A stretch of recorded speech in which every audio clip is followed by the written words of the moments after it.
dando inicio a nuestra charla. Entonces, lo que nos compete hoy día, Sofía, es poder conversar sobre un nuevo proceso de investigación, de reporte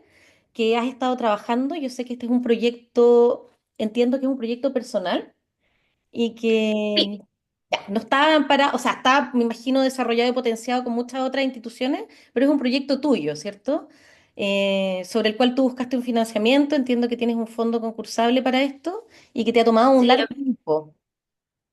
sí, mira, esto partió hace 3 años, mi interés como en la investigación en temas de género, industrias creativas, a partir de un estudio que tuve el placer y desafío de liderar con el BID, que estaba amparado en 5 sectores y 6 países. Entonces, a partir de esa investigación que fue bastante desafiante, pues tuve que revisar tanto los datos disponibles en la materia, las estadísticas, pero también entrevistar a 30 mujeres de toda la región. Me pareció interesante el ver cómo estas dimensiones se materializaban en la realidad local.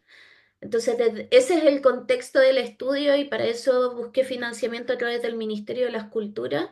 y bueno, me adjudiqué un fondar de investigación y a partir de eso es que estamos desarrollando esta investigación. Pero lo interesante es que como tiene el mismo marco metodológico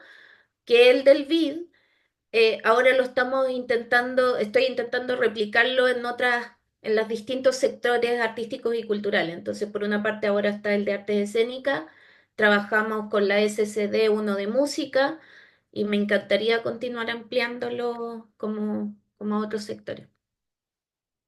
Súper, eso es bien importante porque vamos a hablar en específico de una dimensión sectorial hoy día, pero eso no implica que muchas de las cosas que vamos a conversar posiblemente se repliquen en otras realidades, independiente que con distintos rangos quizás o diferentes fuerzas, ¿no? En distintos espacios de la cultura. Pero el reporte que tú estás armando entiendo que se llama Participación Laboral Femenina en el sector de las artes escénicas, panoramas y desafíos. Así es que la idea es que en los próximos minutos, yo sé que es muy largo y que no, posiblemente no nos vas a poder dar una cabida completa de este informe, pero sí que nos cuentes un poco por dónde han ido los hallazgos, dónde está la reflexión. El ámbito de la conversación sobre género y cultura es una que, por supuesto, está muy en boga y que también es muy importante, no solo que esté de moda, sino que también nos ha permitido como abrir discursos que tienen que ver con desde las realidades laborales, ¿cierto? Hasta otras perspectivas del trabajo y también, por supuesto, de la dimensión de nuestra participación como mujeres en la cultura. Así es que sin más ni más, Sofi, te voy a dejar para que tú nos expongas y hacia el final de la presentación tengo un par de preguntas que quizás puedan profundizar y, por supuesto, después podemos seguir conversando más en profundidad sobre este informe y la proyección que tenga hacia el futuro. Eh, Principalmente mi intención acá era como ponerle un marco teórico y también muy anclado en la evidencia, es decir, con las fuentes de información disponibles, pero también intentando obtener una visión cualitativa de cómo se enmarca las brechas de género en la participación laboral del sector de las artes escénicas. Entonces, la presentación aborda cuatro grandes ámbitos: los antecedentes, luego la metodología que utilicé para desarrollar el estudio, una selección de resultados y luego pasar a las recomendaciones. Entonces, para partir con respecto a los antecedentes, bueno, a nivel transversal de la economía, no solamente pensando en el sector artístico-cultural, sino que a nivel de dimensión global, por así decirlo, e intersectorial, la dimensión de género ha capturado una creciente importancia, principalmente anclado desde la perspectiva económica, pensando en que yo me voy a remitir principalmente a lo que tiene que ver con mercado laboral,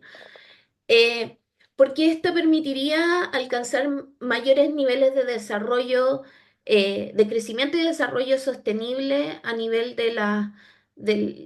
la población mundial. Y eso significa mejores niveles de educación, mayor acceso a labores de cuidado, eh, una mejor calidad de vida en la medida que participa y se involucra un sector de la población que es la mitad en términos estadísticos, pero que en términos reales está muy rezagado en términos de participación laboral, a pesar de que en términos, si uno llegase a dimensionar lo que significan, por ejemplo, las labores de cuidado, eh, valorizándolo, es un porcentaje no menor. De hecho, hay un estudio muy interesante que realizó la Comunidad Mujer el año 2021, si no estoy mal, donde da cuenta que la participación en el PIB, si es que uno llegase a valorar el trabajo no remunerado asociado a labores de cuidado, era prácticamente un 21%. Entonces, hay una necesidad de evidenciar y también de empoderar a las mujeres en el sentido de que una mayor participación laboral trae como un beneficio una mejor calidad de vida para las personas para toda la población. Y por otra parte, también como contexto es muy importante tener en cuenta que hubo un doble impacto del COVID y eso todavía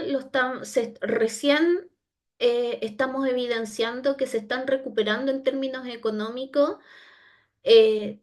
las distintas disciplinas que tienen que ver con labores más intangibles, entre ellas el sector artístico-cultural. Y en el caso del sector femenino en general hubo un doble detrimento que tenía que ver con, por una parte, ya estábamos rezagadas en participación laboral y además no, las labores de cuidado significaron que las mujeres no pudiesen como continuar trabajando porque eso significaba estar en el hogar haciendo labores de cuidado con tanto sus niños, niñas, jóvenes y adolescentes y también con los mayores. Pero también, eh, y eso es algo que se visualizó durante el periodo de la pandemia, se generaron distintas oportunidades y desafíos derivados de la digitalización. Y eso significa principalmente que mujeres que eventualmente antes no podían entrar al mercado laboral porque justamente tenían estas labores de cuidado, podían participar a través de trabajo remoto, por ejemplo. En el caso de este estudio que te comentaba al inicio, que lo desarrollamos en conjunto con el Banco Interamericano de Desarrollo y que estuvo basado en 6 países y 5 sectores, eh, entre ellos, bueno, artes escénicas, música, audiovisual, videojuegos y artes de la visualidad. Parte de las justificaciones y hallazgos que identificamos en ese estudio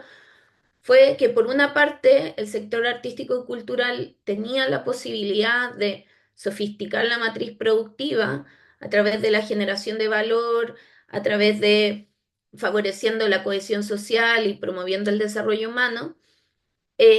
pero que en materias de género había bastante poca información de carácter más cuantitativa y que la mayoría de los estudios que estaban realizados eran por parte del sector privado, las asociaciones gremiales, pero un bajo involucramiento desde los gobiernos para visualizar lo que era la brecha de género. Estoy hablando a nivel transversal de estos 6 países. Entonces, el tema de no contar con información es muy difícil porque eh, dificulta la generación de agenda de un carácter legislativo para visibilizar los problemas a los cuales se enfrenta un sector en particular. Y por lo mismo dificulta la generación de agenda para resolver esta brecha. Eh, y por otra parte, otro de los temas que fue muy importante es la relevancia de los sectores artísticos y culturales para visibilizar la violencia de género. Por ejemplo, a través del movimiento Me Too o las tesis. Em,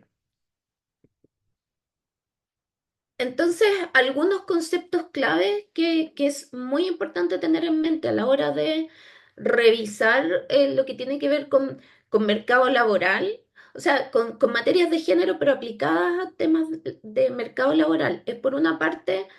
el concepto de interseccionalidad, donde se manifiesta que que a no todas las personas le afectan de la misma forma los procesos de discriminación. Es decir, la discriminación interactúa con variables como el género, la raza, el estrato socioeconómico, la edad. Por lo mismo, es que no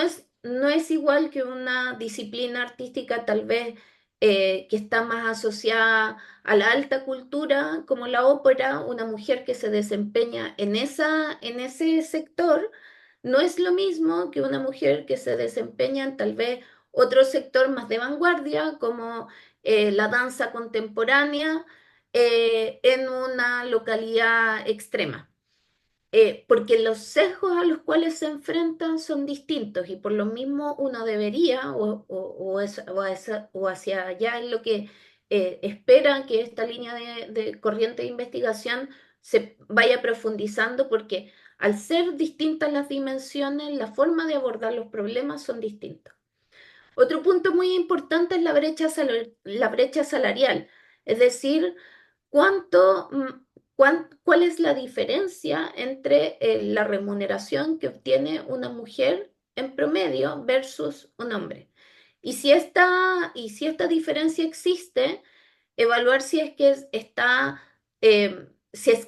si es que no está dada por factores que sean objetivables y donde la única variable es el género, efectivamente es necesario desarrollar una política de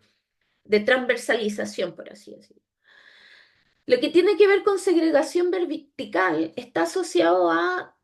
cuál es la factibilidad de una mujer pueda ascender a posiciones de liderazgo y cuántas barreras se enfrenta para ello.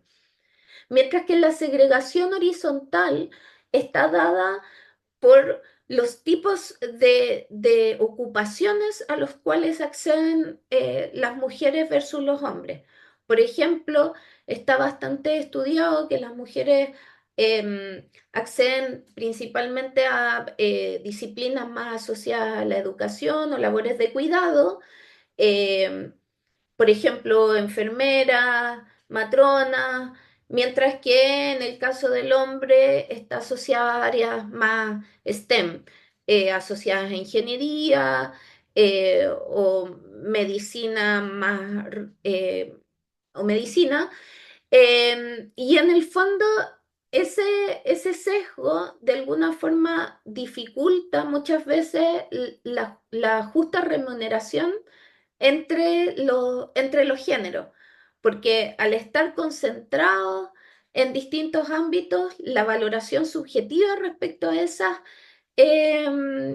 a esas posiciones son, o sea, divergen. Entonces, el objetivo de este estudio principalmente está asociado a analizar las brechas de género y los factores que condicionan la participación laboral de las mujeres gestoras. Y aquí es súper clave que este estudio se remite exclusivamente a aquellas mujeres que ejercen labores de intermediación, pensada intermediación como la puesta en valor de la obra, principalmente hacia el público a través de la gestión cultural, ¿ya? Y se basa principalmente en lo que tiene que ver con teatro, danza y ópera. Y a su vez, el objetivo es replicar un marco conceptual que ya estaba desarrollado, que es el que les mencionaba al inicio, asociado al trabajo que hicimos junto al BID, para eh, identificar los factores que inciden en la participación laboral y de esta forma lograr generar un ecosistema de intermediación que sea más favorable en torno a las mujeres. Entonces, en términos de la metodología, el marco metodológico que fue realizado para el BID tiene un sustento en un trabajo que se hizo el 2019 por la CEPAL y por la OIT, la Organización Mundial del Trabajo, Internacional del Trabajo, y la UNESCO. Se reunieron dos marcos metodológicos para identificar dos grandes ámbitos que inciden en la decisión de participar o no en el mercado laboral. Por una parte están los factores de contexto, los cuales en estricto rigor una persona no puede incidir, pero sí afectan el que ella quiera o no participar en el mercado laboral, mientras que están las otras, las que son decisiones personales. Es decir, si es qué estudio, si quiero tener hijos o no, si quiero estar, si estoy en pareja o no, eh, qué tipo de trabajo quiero tener de carácter independiente, dependiente, eh, si es que es part-time o es jornada completa. Ese tipo son decisiones personales, mientras que hay otros, las que tienen que ver con factores más externos. Podemos pensar en los estereotipos, en el caso del contexto económico, social y cultural, el contexto institucional, es decir, cómo las instituciones gubernamentales o multilaterales generan iniciativas que efectivamente tengan un impacto en favorecer la participación laboral y el contexto tecnológico, que como les comentaba antes, sí también puede tener un impacto en aumentar, por ejemplo, las oportunidades de trabajo, de acceder a tipos de trabajo. Entonces, a nivel de fuentes de información, hubo un análisis cuantitativo de datos principalmente del Instituto Nacional de Estadísticas con el informe anual de estadísticas culturales, el último que se realizó el año pasado, fue publicado el año pasado, y también con el Registro Nacional de Agentes Culturales, Artísticos y Patrimoniales, que fue un estudio que fue desarrollado en el marco de la pandemia para caracterizar los distintos actores que participan dentro de los sectores artísticos culturales. Y en términos cualitativos se realizaron 10 entrevistas semi-estructuradas en formato online a mujeres eh, que se desempeñan en labores de liderazgo asociadas a la intermediación y gestión cultural, y también se realizó un focus group. Uno de los temas interesantes con respecto a cómo definimos el qué mujeres iban a participar y cuál es cómo, cómo poder lograr que hubiese una validación respecto a los roles de liderazgo de estas mujeres, fue bastante, y aquí recojo como mi experiencia previa, porque el 2021 yo participé en un estudio que se hizo en el CERLALC para hacer un mapeo de fiestas, festivales y mercados a nivel de la Alianza del Pacífico, es decir, en Chile, Colombia, Perú y México. Y en esa instancia a mí me tocó realizar este mapeo donde identifiqué aproximadamente 100 instancias de procesos de exhibición y comercialización, los cuales fueron validados por agentes relevantes de la industria, asociaciones gremiales y también por entidades gubernamentales que atienden al sector artístico, cultural y creativo. Entonces, la muestra para definir el pool de mujeres entrevistadas estaba basado en este estudio, de forma de asegurarme que los proyectos que estas mujeres llevasen tuviesen un acierto trayectoria, reconocimiento y que también abordasen la geografía nacional. Entonces, prácticamente estas 10 mujeres y el focus group recorren todo el país. Entonces ahora, para pasar a los resultados, comentarles que me voy a concentrar principalmente en 7 ámbitos, los que van a estar asociados al contexto económico, social y cultural, a nivel de factores externos y a decisiones personales asociadas a educación y decisiones de oferta laboral. Principalmente porque este es un estudio tan extenso que la verdad es que concentrar todo en una presentación podría ser un ejercicio que exceda las características y disponibilidad de todos y todas. Pero los dejo súper invitados a cuando esto se publique, que espero sea a fines de diciembre, inicios de enero, revisarlo con mayor profundidad, pues aborda en completitud también las decisiones de familia, el contexto institucional y tecnológico, que también es súper interesante de tener en mente. Entonces, con respecto a las decisiones personales, me voy a enfocar en educación, los años de escolaridad, el campo de especialización y las decisiones de oferta laboral, los roles de liderazgo y la segregación horizontal. Entonces, con respecto a los años de escolaridad, acá refiriéndome a las mujeres que participaron del estudio, mujeres gestoras que fueron entrevistadas, logramos identificar que habían prácticamente dos caminos por los cuales ellas habían llegado a sus roles de liderazgo. Una que tiene que ver con que eligieron una carrera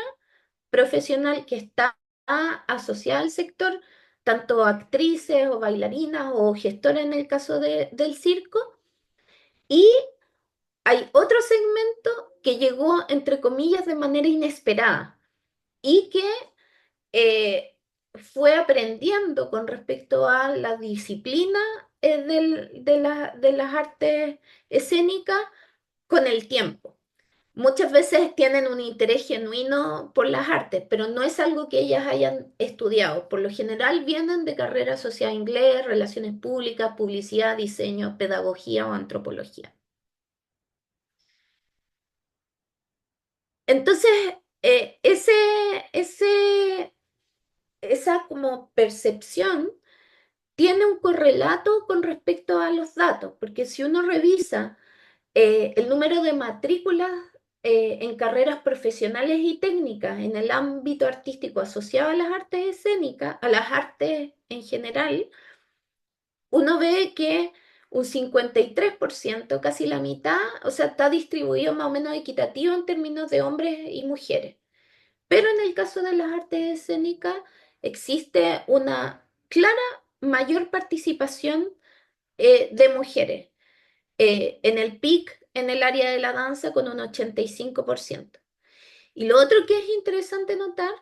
es que las artes escénicas representan un porcentaje de un 4% con respecto al total de las carreras que hay a nivel nacional. Me gustaría que se quedaran en mente con este dato para después pasar a lo que tiene que ver con las brechas salariales y los estereotipos y los roles de liderazgo, porque de alguna forma la decisión de la carrera después tiene un correlato en el contexto, en las decisiones de contexto. En relación a las carreras que podrían denominarse de dominios conexos, así es como lo denomina la UNESCO y por lo mismo el Ministerio de las Culturas se ha afiliado a esa denominación. Dado que muchas de las gestoras no provienen de las carreras, habían llegado de forma inesperada al sector artístico cultural, en específico las artes escénicas, que revisamos también las carreras profesionales que estuvieran asociadas a gestión cultural, producción cultural y turismo y cultura. Y aquí se replica el mismo patrón, donde si uno compara con el nivel nacional, eh, el sector de las artes escénicas tiene una participación en proporción de 2 a 3, más de 2 a 3 mujeres. Entonces, con respecto al campo de especialización,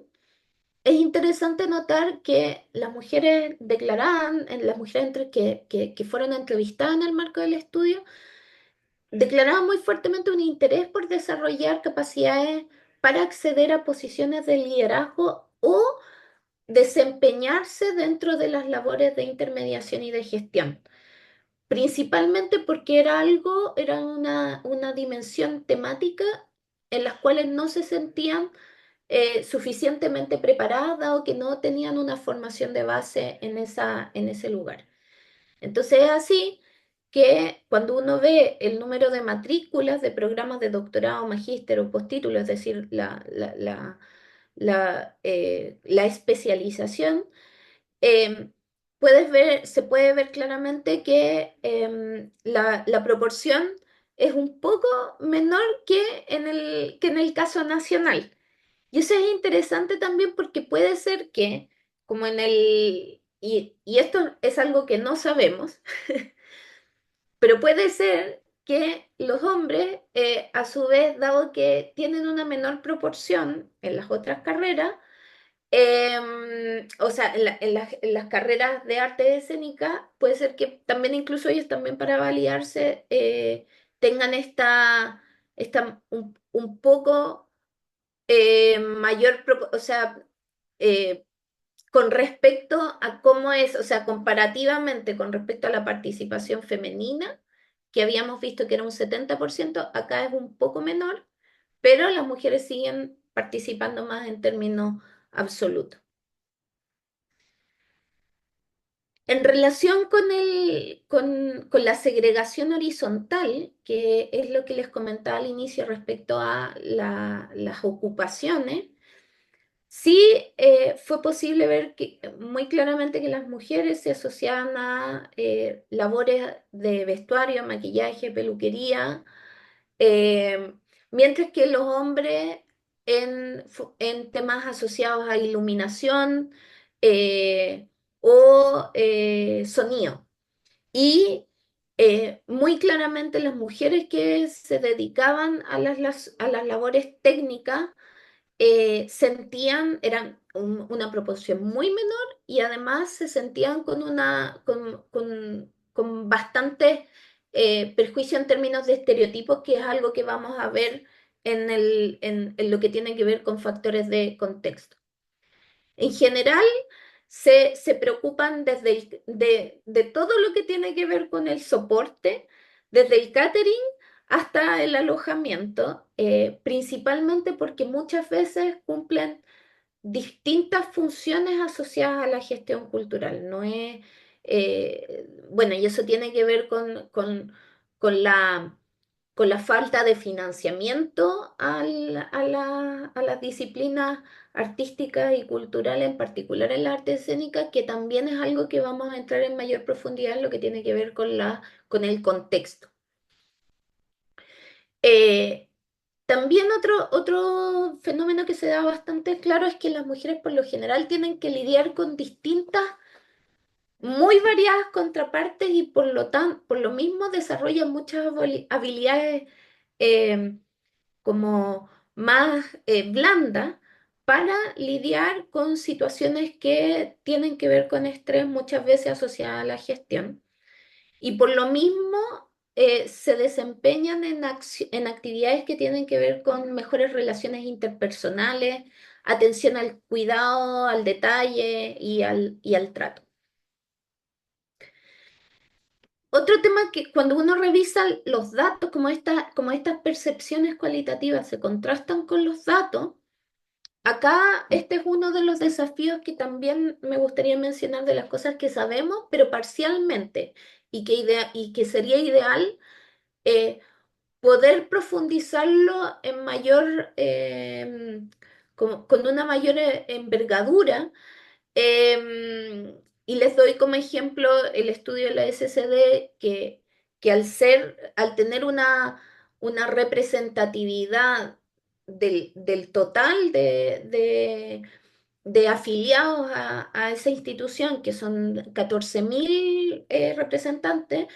eh, al tratarse de una encuesta pudimos perfilar con bastante claridad y nitidez eh, cuáles eran las distintas funciones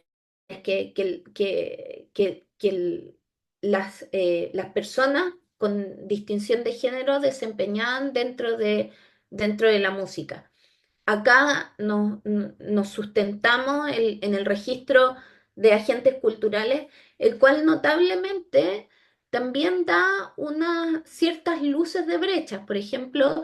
que los hombres se dedicarían en mayor proporción a la creación, interpretación y diseños de obra, mientras que las mujeres estarían más concentradas en lo que tiene que ver educación y formación artística. Eh, con casi un 20% y mientras que en el caso anterior, en lo que tiene que ver con creación e interpretación, perdón, acá estoy viendo estaba viendo el total. Em, Acá la diferencia es, en el caso de creación y diseño, el 57% de las mujeres se dedica a la creación versus casi un 66% de los hombres. O sea, hay una relación bastante, hay una brecha ahí en el desempeño, lo cual también contrasta, si ustedes lo piensan, con la participación que tienen las mujeres en las carreras, en los estudios de disciplinas de las artes escénicas. Esa es una provocación. Y la otra tiene que ver con aquellas que se dedican a educación, formación artística y cultural. Probablemente son talleres, donde la brecha acá es prácticamente de un 10%. Eh, Mientras que en términos de producción de bienes y servicios es relativamente similar, eh, con una brecha de 2%. Pero esas tres eran las actividades que mayor concentración de funciones eh, absorbían a quienes se desempeñan de las artes escénicas. Por eso era interesante el revisar cómo éstas se distinguían en términos de género. Ahora, en temas de roles de liderazgo, es interesante notar que a diferencia de los resultados de otros sectores artísticos, por ejemplo los videojuegos y la música, que perciben una fuerte masculización en los roles de liderazgo, en este sector, tal vez por la mayor preponderancia en términos de profesiones de mujeres que se dedican a esto, es más marcado en términos femeninos, o al menos esa es la percepción que nos transmitieron las mujeres que se dedicaban a la gestión cultural y que fueron entrevistadas en el marco del estudio. Eh, pero es interesante también notar que las posiciones de liderazgo muchas veces llegaron por omisión del resto del equipo, porque nadie quería asumir que esta labor de gestión y naturalmente alguien que genuinamente quería que las cosas pasasen, generalmente era una mujer y así es como llegaban a una posición de liderazgo asociada a la intermediación. Y también es interesante notar que para llegar a tener un rol de liderazgo, es muy importante contar con mentores, personas inspiradoras que les entreguen conocimiento, competencias, vínculos que les permitan continuar ascendiendo en su carrera profesional. Entonces ahora voy a pasar a los factores del entorno, donde me voy a concentrar en particular en lo que tiene que ver con la brecha salarial, la segregación vertical y los estereotipos, donde para partir la brecha salarial yo diría que es como la pelea más clara que hay a nivel transversal de la población mundial, porque está bastante estudiado que pueden ser hasta un 30% entre las distintas sectores de la economía en promedio. En este caso, no se percibe una brecha salarial tan grande, y yo diría principalmente porque los liderazgos son femeninos, entonces existe un mayor resguardo a que, no, a que exista un relativo balance a nivel de género. Sin embargo, algo que es muy patente y muy relevante para el sector, este en particular tiene que ver con la dependencia del financiamiento público, eh, la sobrecarga que esto genera para las personas que se desempeñan en estas labores, un alto nivel de pluriempleo, también una percepción de desvalorización del sector cultural respecto a otros sectores productivos, y también que si bien la flexibilidad laboral por una parte podría favorecer una mayor participación laboral femenina, por otra parte tienen como contracara que hay un trabajo real que puede ser mayor y que también y que no sea remunerado. Ahora, lo que les comentaba anteriormente tiene un correlato parcial, y esto es lo que sabemos más o menos, con respecto a las artes escénicas, y por eso es que sería interesante continuar profundizando, pero con datos eh, específicos sobre el sector a nivel cuantitativo. Porque lo que existe sobre brecha salarial estaba anclado en los datos del INE, que están pensados desde remuneraciones de personas que están afiliadas a mutuales de seguridad y el Instituto del Trabajo. Entonces, ahí eso habla de un sector que tiene mayores niveles de formalidad, lo cual sabemos que en las artes escénicas no es tan así el caso. Esa es una dimensión que es relativamente problemática con respecto a este dato. Y la otra dimensión que es relativamente problemática es que las clasificaciones que cuentan estos fuentes de información no tienen una categoría específica asociada a las artes escénicas, por lo tanto se denominan transversales, ¿ya? Entonces uno podría suponer que las mujeres que se desempeñan en la gestión cultural asociada a las artes escénicas están involucradas en esta clasificación, pero eso es un supuesto con robustez, pero es un supuesto. Siendo así, el sector tendría un menor, con respecto al total de los sectores artísticos culturales, una menor brecha, o sea, la brecha sería un 91% versus el 85% que es a nivel transversal, eh, lo cual está dado principalmente por ejemplo, las artesanías o los servicios de diseño que tienen una mayor brecha. Em, y en términos de promedio, la remuneración promedio debería rondear el 1.100.000 por el lado de las mujeres y el 1.200.000 por el lado de los hombres. Ahora, con respecto a la segregación vertical, eh, es interesante notar que la autogestión, esto fue algo que fue muy patente en todas las mujeres que entrevistamos, la mayoría, muchas veces realizaban labores de autogestión porque necesitaban que las cosas sucediesen o porque veían necesidades muy fuertes a nivel del territorio. Y esas necesidades territoriales tienen que ver tanto con la falta de espacios de formación y práctica como la falta de espacios de difusión y exhibición de artes escénicas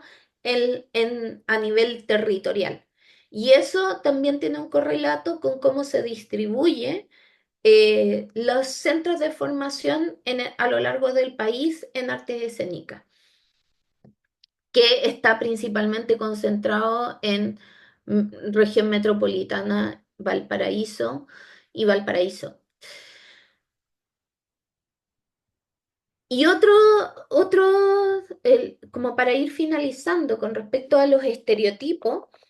es interesante notar que estos se presentan principalmente en zonas más aisladas o más conservadoras. y se manifiestan a través de prejuicios tan claros como los hombres que bailan o las mujeres que exploran temas feministas, ambos,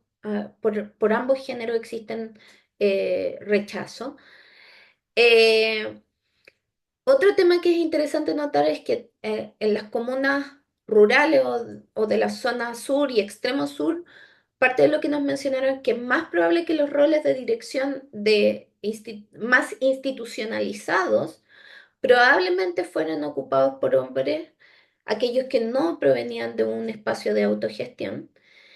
Y también algo que estuvo muy presente es lo que tiene que ver el rol de la FUNA como medio de denuncia. Porque por una parte, eh, se institucionalizó que en la medida que se realizase una funa, un hombre prácticamente queda excluido de el mercado laboral del territorio, porque tiene una denuncia de acoso. Pero por otra parte, el problema es que la contracara es que esa denuncia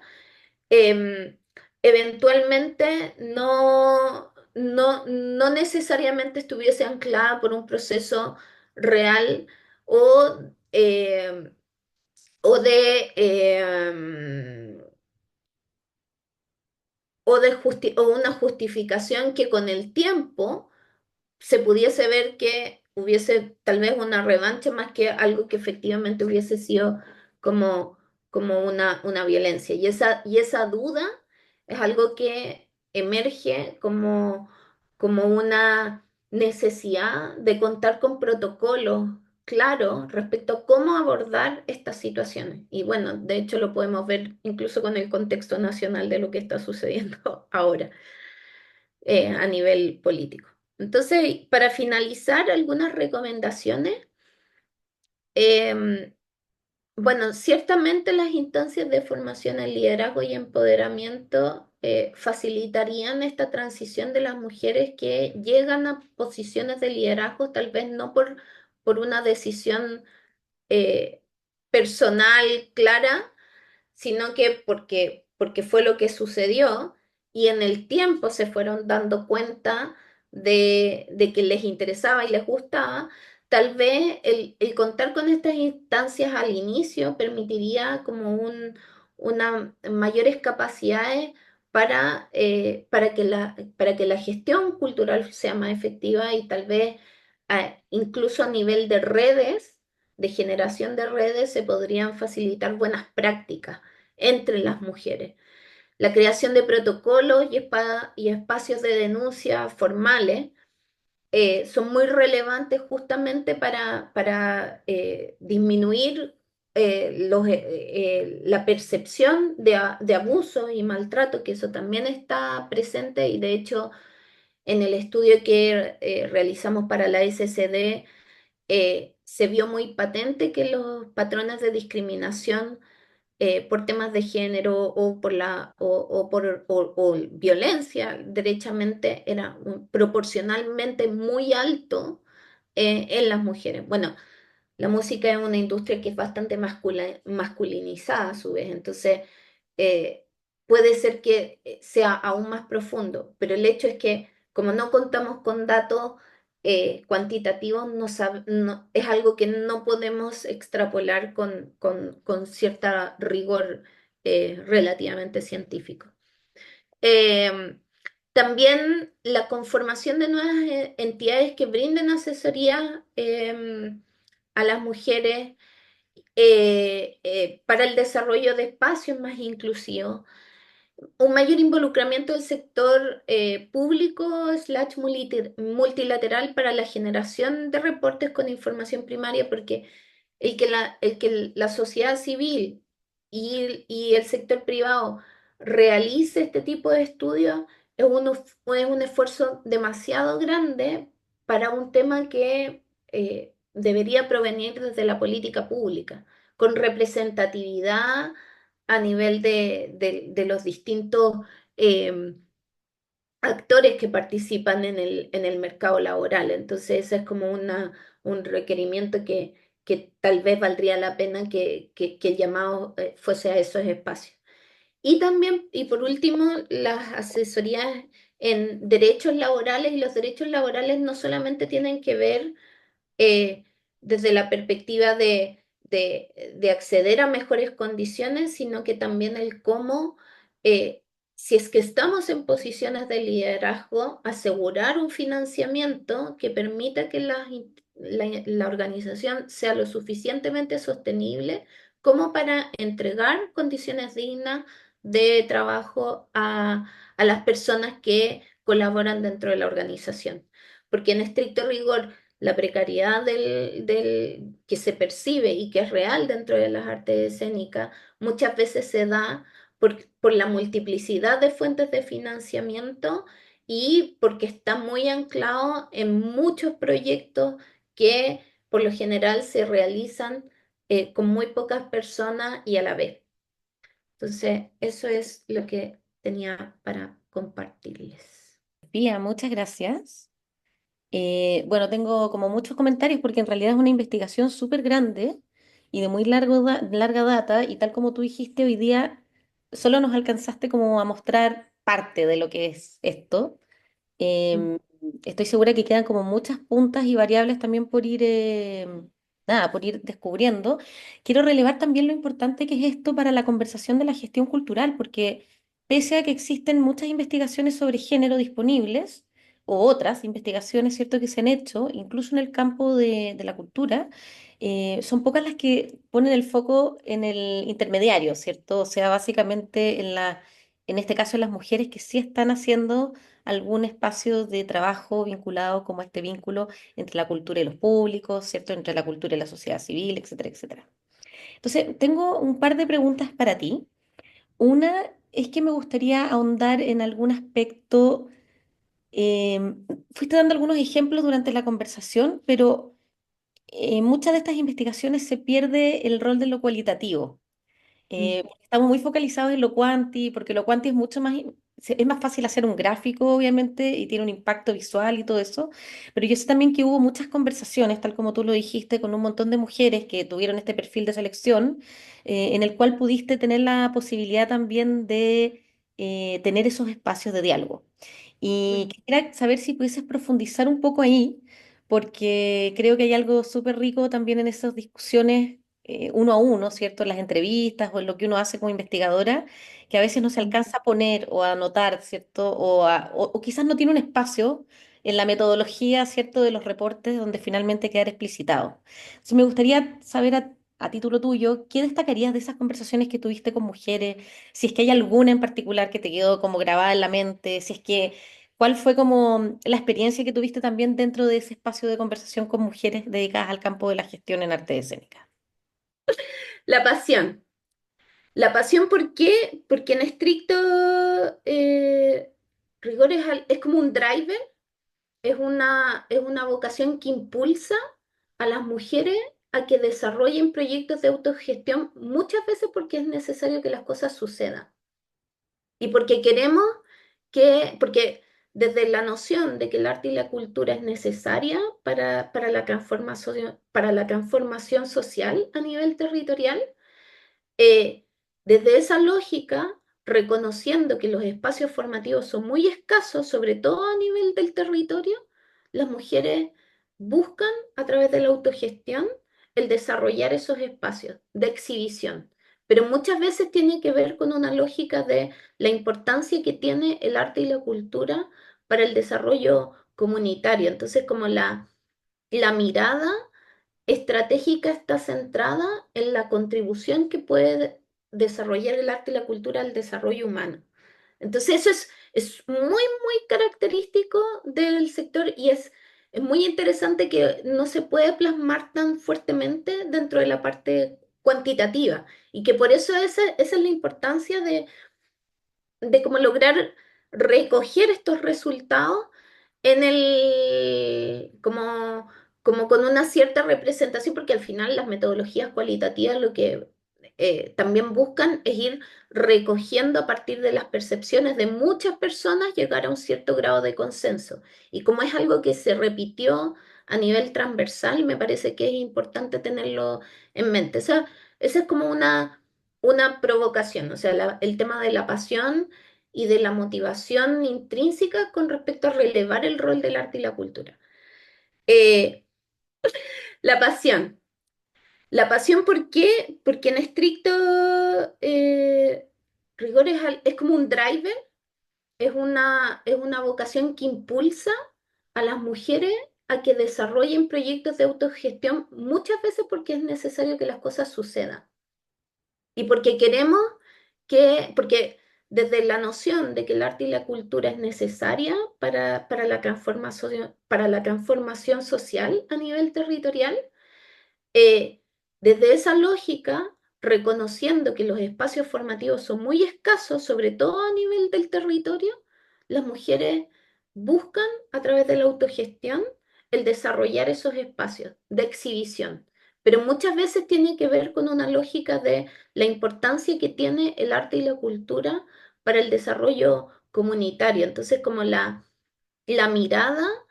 estratégica está centrada en la contribución que puede desarrollar el arte y la cultura al desarrollo humano. Entonces eso es muy característico del sector y es muy interesante que no se puede plasmar tan fuertemente dentro de la parte cuantitativa y que por eso esa es la importancia de cómo lograr recoger estos resultados como con una cierta representación, porque al final las metodologías cualitativas lo que también buscan es ir recogiendo a partir de las percepciones de muchas personas, llegar a un cierto grado de consenso. Y como es algo que se repitió a nivel transversal, me parece que es importante tenerlo en mente. Esa es como una provocación, o sea, el tema de la pasión y de la motivación intrínseca con respecto a relevar el rol del arte y la cultura. Eh, la pasión. La pasión, ¿por qué? Porque en estricto rigor es como un driver, es una vocación que impulsa